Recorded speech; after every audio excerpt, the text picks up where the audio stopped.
Hey guys, Ricardo here and welcome to another blog tech tips. In today's tutorial guys, I'm going to show you how to manage a situation where you have two SIM cards. In other words, if you end up with two SIM cards, maybe you're traveling and of course you want to use a local carrier in that country because it's cheaper, and of course you have your original SIM. Maybe you have a physical SIM, or maybe you have a physical SIM and you got a additional eSIM, or maybe you have two eSIMs.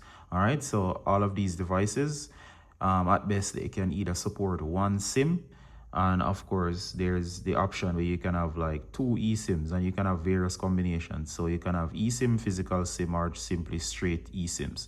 All right, so my device has eSIMs installed, and of course these are just electronic SIMs. There's a physical port for a SIM, but just in case you have two SIM cards installed, just as if you're traveling and you have an international carrier plus you got a local carrier, especially for data and for calls.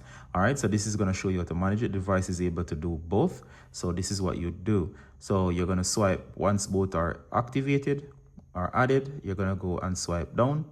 Once you swipe down guys, you're going to see a unique feature here that's shown right here. Hope you're able to see that. Now guys, once it's here, you'll see the option to say choose. So it will say, do you want to use one SIM for calls, messages, and mobile data? All right, guys, so I've turned mine back on. So as you can see here, I have two SIMs installed. They're both eSIMs.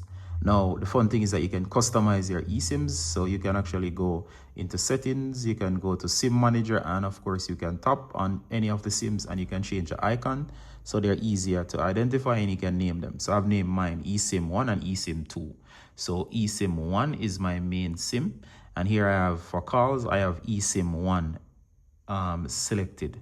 And of course, here I have eSIM 1 again for messages. And then for data, I have a new SIM and I have changed the icon. And of course, I have it here. And here it says for mobile data, I have eSIM 2. So of course, those are the ways. All right, so if you tap on here, and I don't want to tap it because it's going to show my number. If I tap, you'll get the options. So if there's two eSIMs or two SIM cards, they'll show up.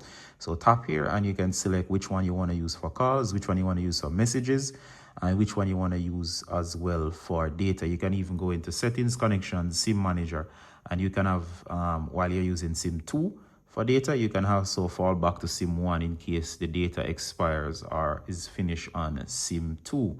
All right, so just tap here and you'll be able to choose what or which SIM will handle whatever. All right, and a bonus tip, if you go to calls, right before you make a call and press that green button to call, you can tap beneath the call button and you'll be able to choose between SIM 1 and SIM 2. So the main SIM that you have for calls, you can easily tap beneath the send button, and of course you can change the SIM 1. All right, so that was useful in showing you how to manage your SIM cards when you're